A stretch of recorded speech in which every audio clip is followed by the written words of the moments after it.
हरे कृष्णा। जैसा कि हम सभी जानते हैं, हर महीने में 2 एकादशी होती हैं और इस तरह से पूरे वर्ष में लगभग 24 एकादशी होती हैं। अधिक मास आने पर एकादशी की संख्या 26 हो जाती है।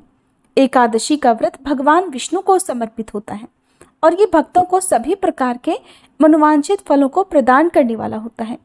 पूरे वर्ष में आने वाली सभी एकादशी व्रतों का अपना एक विशेष महत्व है। हर एकादशी की अपनी अलग अलग महत्ता है। एकादशी के इसी क्रम में आज आप श्रावण मास में आने वाली कामिका एकादशी के बारे में जानेंगे।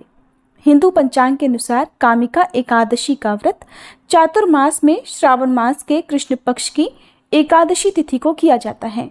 ब्रह्म हत्यापहरणी भ्रूण हत्या विनाशिनी त्रिदेव स्थान दात्री च महापुण्य फल प्रदा श्रुत्वा महात्म्येतस्य नरः श्रद्धा समन्वितः विष्णु लोकम वाप्नोति सर्व पापे प्रमुच्यते।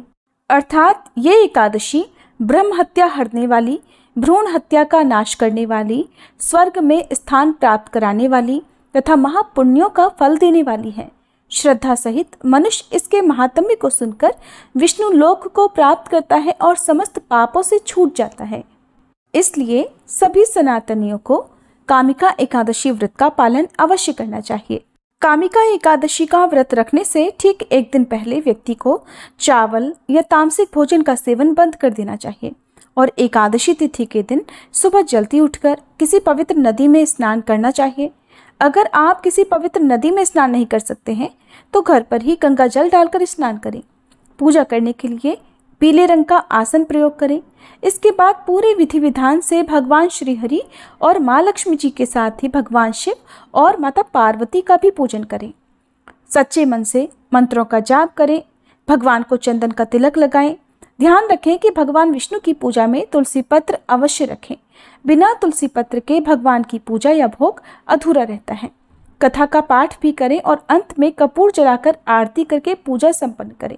व्रत में दिन भर निराहार रहें। जिनकी सामर्थ्य निराहार रहने की ना हो वो पानी या फल आदि ग्रहण कर सकते हैं। रात के समय यदि हो सके तो रात्रि जागरण करना चाहिए। यदि ना हो सके तो रात में जितनी देर तक भी आप जागें उतनी देर तक भगवान की कथाओं का श्रवण या पठन करना चाहिए। अगले दिन द्वादशी तिथि को निर्धारित पारण मुहूर्त में आपको अपनी सामर्थ्य का जो भी दान दक्षिणा आदि है वो किसी योग्य व्यक्ति को दान देने के बाद ही व्रत का पारण करना चाहिए। ध्यान रखें, बिना दान दिए व्रत का पारण करने से व्रत का पूरा फल प्राप्त नहीं होता है। अब जानिए कि इस बार कामिका एकादशी का व्रत कब रहेगा और व्रत का पारण कब किया जाएगा। इस बार सावन महीने के कृष्ण पक्ष की कामिका एकादशी का उपवास 31 जुलाई बुधवार को रहेगा। सभी गृहस्थजन या वैष्णव जन केवल एकमात्र इसी दिन यानी 31 जुलाई को ही एकादशी का व्रत रखेंगे और एक दिन पहले दशमी तिथि के नियमों का पालन किया जाएगा।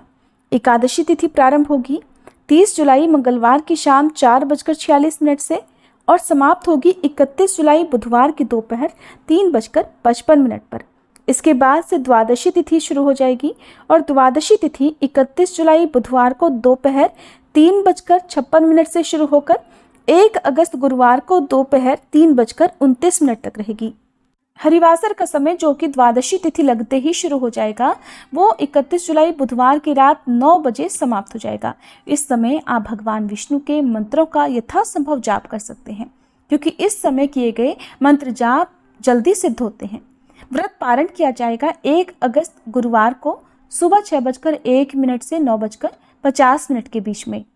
सुबह की पूजा आप सूर्योदय से पहले या ब्रह्म मुहूर्त में कर सकते हैं, लेकिन व्रत पारण का जो निर्धारित मुहूर्त होता है उसे बीतने से पहले ही आपको व्रत का पारण यानी उपवास खोल लेना चाहिए। उपवास खोलते समय शुद्ध सात्विक भोग भगवान को पहले अर्पित करें। तुलसी पत्र अर्पित करें। पंचामृत भी आप अर्पित कर सकते हैं और उसी को प्रसाद रूप में ग्रहण करके व्रत का पारण करना चाहिए। जिन लोगों ने गुरुवार को कोई दूसरा उपवास भी रखना हो उन्हें सुबह के समय अन्न या फिर नमक का सेवन नहीं करना चाहिए। ऐसे में आप फलों के रस से, तुलसी पत्र और जल से या फिर पंचामृत से व्रत का पारण कर सकते हैं और फिर दूसरा उपवास भी आप शुरू कर सकते हैं।